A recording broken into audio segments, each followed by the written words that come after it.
Hello friend and welcome. OJ is my name. This is H&J Media. We are tuning in this evening to look once again in the book of Luke to discuss the topic entitled The Greatest Denial and Conversion.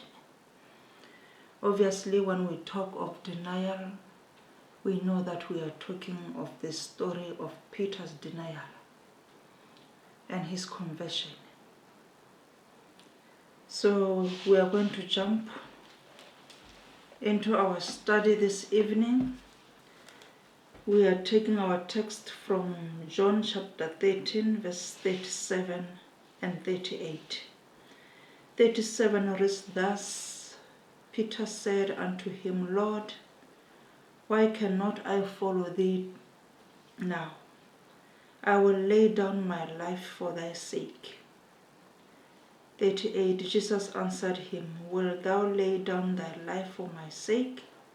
Verily, verily, I say unto thee, the cock shall not crow till thou hast denied me thrice. So we know that is where it began.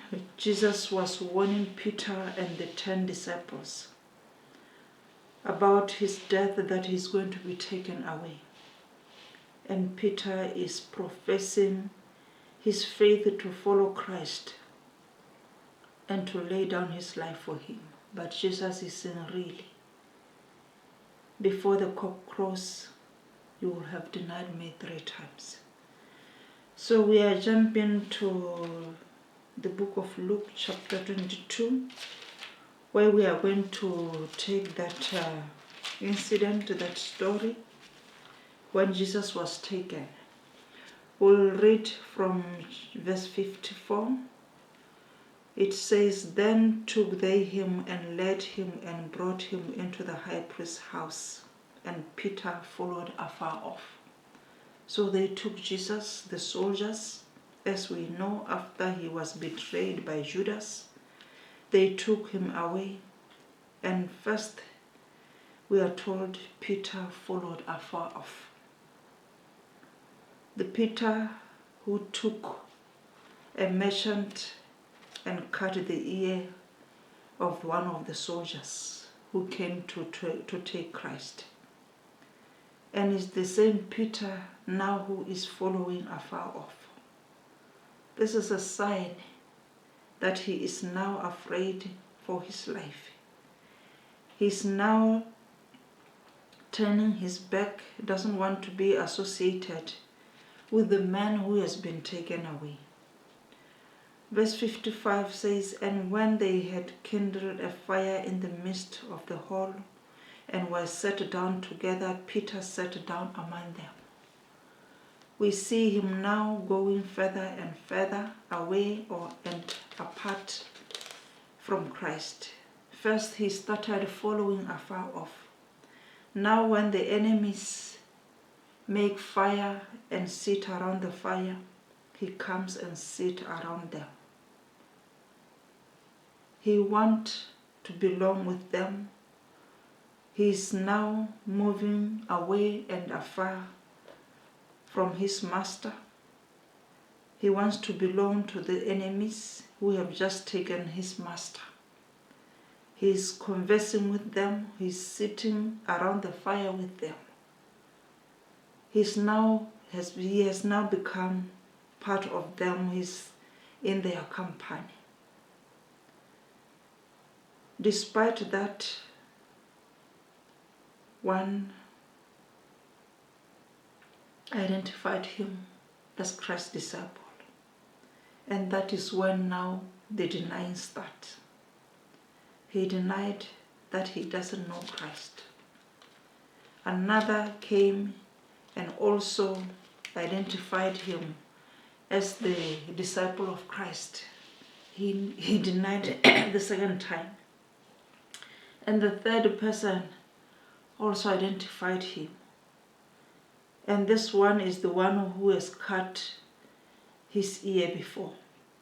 he also denied, and that is when the cock crew. And from there, Jesus looked at him. He remembered the ways that Christ has told him that he will deny him 3 times before the cock crew. So he went away sorrowful. He cried bitterly when he just there realized what he has done, denying his master at the time when he needed them, when he needed him most. So how many of us are denying the faith, are denying Christ? Even by speaking through our ways, we deny him. Even with our lifestyle, we deny him. We do things that Christians do not do. And people know us as Christians.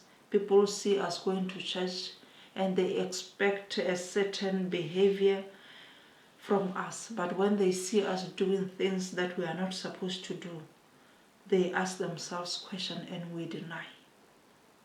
We deny the faith, we deny Christ.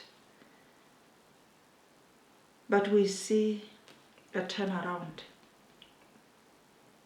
After denial, we see a new Peter. Chapter 21, this is where we see a turnaround. Jesus appearing to his disciples after his resurrection. He appeared 3 times to them after his resurrection. And this time, he is appearing to them at the Lake of Galilee. And that is when now he is coming to Peter to ask Peter.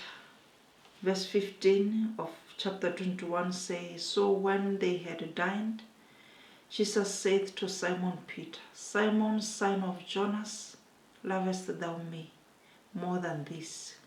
He saith unto him, Yea, Lord, thou knowest that I love thee. He saith unto him, Feed my lambs.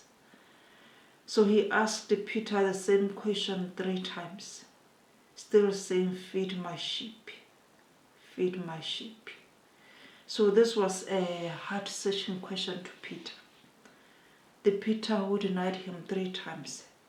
So he had to confess 3 times that he loves him. He has to search his heart. So this was a grievous question to Peter because he was asked 3 times the same question and being told the same thing. So we see now after saying these things, verse 19, the last part, it says, And when he had spoken this, he saith unto him, Follow me. And indeed, Peter followed Christ.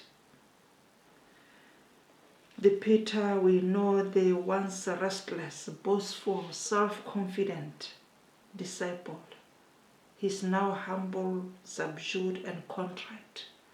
And he followed his master indeed. And we know at the end Peter died crucified, but with his head down. And that is how he glorified his master, his Lord, whom he denied before.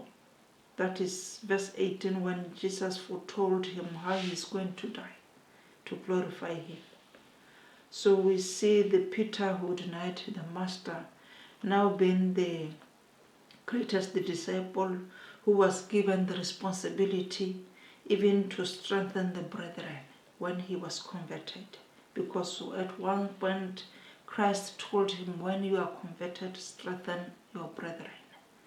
Meaning that all this time, the 3.5 years Peter has been with Christ, he was not converted.